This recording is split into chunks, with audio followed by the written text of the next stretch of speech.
Everyone and welcome to my channel my classroom. तो आज का हमारा विषय है हिंदी और बुक का नाम है सुरभि और ये क्लास 5th के लिए अभी हमारे वीडियोस चल रहे हैं। तो आज का हमारा सेकंड लेसन है पार्ट 2 सब्र का इनाम। सब्र मतलब पेशेंस। जब हमें किसी चीज़ में को पेशेंस रखते हैं तो उसका हमें इनाम ज़रूर मिलता है। यही हमें इस कहानी से सीख मिलती है। तो चलिए शुरू करते हैं। सब्र का इनाम, द रिवॉर्ड ऑफ पेशेंस। एक बार रामनगर नामक शहर में भीषण अकाल पड़ा। इसमें जो भी शब्द अर्थ हैं वो हम बाद में दूसरे वाले एपिसोड में पढ़ेंगे। भीषण अकाल पड़ा। अकाल मतलब होता है जब कभी बारिश नहीं होती है या तो अनाज की कमी हो जाती है तो गाँवों में या शहरों में अकाल पड़ जाता है। अकाल मतलब लोगों को खाने पीने के लिए नहीं मिलता है। भोजन की कमी से कई लोगों ने भूख के कारण तड़प तड़प कर अपने प्राण गंवा दिए। रामनगर एक शहर का नाम है। तो वहाँ पर जब अकाल पड़ गया तो वहाँ भोजन की इतनी कमी हो गई कि लोगों को लोगों तड़प तड़प कर वो लोग मरने लगे, प्राण गंवा दिए मतलब मरने लगे। यह देखकर वहाँ रहने वाले एक धनी सेठ ने शहर के लोगों को की मदद करने का निश्चय किया। तो वहाँ एक धनी सेठ रहता था। धनी सेठ मतलब उसके पास बहुत पैसे थे।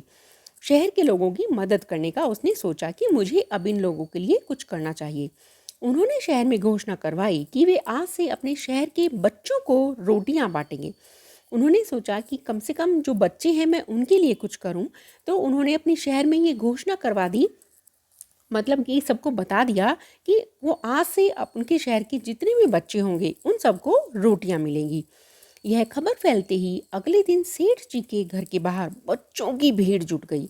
अब जैसे ही सब बच्चों को ये पता चला तो सब बच्चे उनके घर के बाहर आ गए। सभी बच्चे पहले रोटी पाने के लिए एक दूसरे के साथ धक्का मुक्की और मार पीट करने लगे। अब सब बच्चों को ये था कि अगर हमें रोटी नहीं मिलेगी तो शायद रोटियां ख़त्म हो जाएं। तो इसलिए वो एक दूसरे को धक्का मुक्की करके और मारपीट करने लगे कि पहले मुझे दो, पहले मुझे दो। सभी रोटियां बराबर नहीं थी और प्रत्येक बच्चा बड़ी रोटी पाना चाहता था।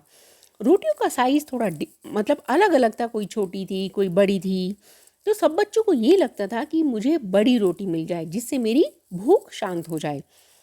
जब सभी बच्चे पहले बड़ी रोटी पाने के लिए लड़ झगड़ रहे थे उस समय एक छोटा सा बालक भीड़ से दूर खड़ा होकर यह सब देख रहा था। तो एक छोटा सा बच्चा भी था उनमें, और जब सब बच्चे आपस में एक दूसरे को धक्का दे रहे थे, मार रहे थे, वो छोटा सा बालक शायद वो ये था, वो दूर खड़ा ये सब देख रहा था। जब सब बच्चे अपनी अपनी रोटियां लेकर चले गए तो वह बालक रोटी लेने के लिए आया। जब सब बच्चे अपनी अपनी रोटी लेकर चले गए तब यह बालक वहाँ पर आया। अंत में टोकरी में एक छोटी सी रोटी ही बची थी, पर आखिर में एक छोटी सी रोटी ही बची थी। बालक ने वह रोटी खुशी खुशी ली और अपने घर चला गया। बालक वह रोटी ली और अपने घर चला गया। अगले दिन सेठ जी के घर दोबारा रोटियां बांटने का कार्यक्रम शुरू हुआ। दोबारा रोटियां बंटने लगी।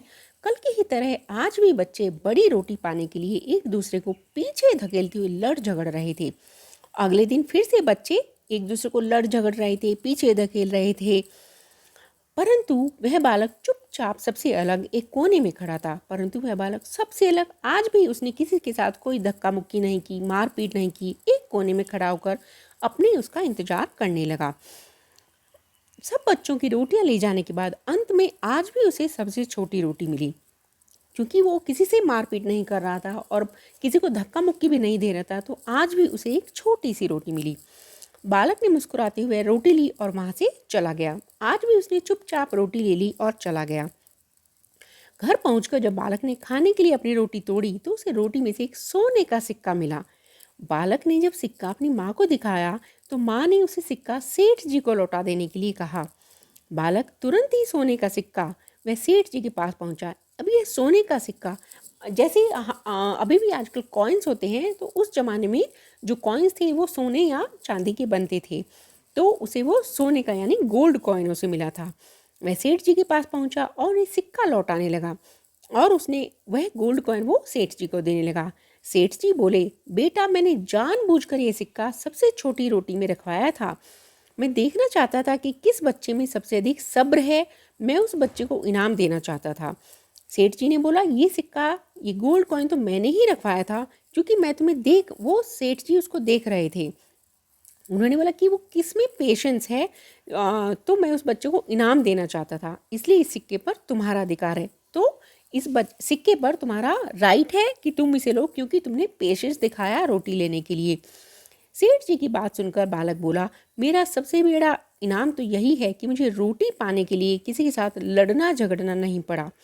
यदि मैं सिक्का रख लूँ तो हो सकता है कि कल से मैं सबसे छोटी रोटी पाने के लालच में सबके साथ धक्का मुक्की करने लगूँ और मेरा सब्र खत्म हो जाए। बच्चे ने कितनी अच्छी बात कही कि मेरा इनाम तो यही है कि कम से कम मुझे रोटी मिली और मैंने किसी को मारा नहीं, किसी के साथ कोई धक्का मुक्की झगड़ा नहीं किया, तो यही मेरा इनाम है। अब सेठ जी, अगर मैं ये रख लेता हूँ तो हो सकता है कल से मेरे मन में लालच आ जाए और मैं सबके साथ धक्का मुक्की करने लगूँ, या मैं बोलूँ कि भाई मुझे तो सबसे छोटी रोटी ही दे दो, क्योंकि मेरे मन में लालच होगा कि मैं शायद मुझे आज फिर गोल्ड कॉइन मिल जाए। तो इसलिए यह सिक्का आप अपने पास रख लीजिए।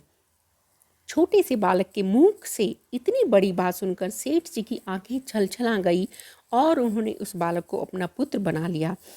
सेठ जी को विश्वास नहीं था कि एक छोटा सा बालक इतनी बड़ी बातें बोल सकता है, इतना उसके मन में ये वो सोच सकता है कि कैसा हो सकता है, उसके मन में कितना पेशेंस है। सेठ जी को ये बातें सुनकर उनकी आंखों में आंसू आ गए और उन्होंने इस बालक को अपना पुत्र बना लिया। तो इस कहानी से हमें क्या शिक्षा मिलती है? इस कहानी से हमें शिक्षा मिलती है किसी भी परिस्थिति में अपना धैर्य नहीं खोना चाहिए। हर परिस्थिति मतलब जो आपके साथ कैसा भी हो, पर आपको पेशेंस रखना चाहिए कि सब कुछ मिलेगा। तो हमें इस कहानी से शिक्षा मिलती है कि अपना पेशेंस कभी भी नहीं खोना चाहिए। तो इस अपने नेक्स्ट एपिसोड में हम इस कहानी में जो डिफ़िकल्ट वर्ड्स हैं, शब्द अर्थ और कुछ एक्सरसाइज करेंगे। तब तक के लिए हैप्पी लर्निंग, बाय बाय।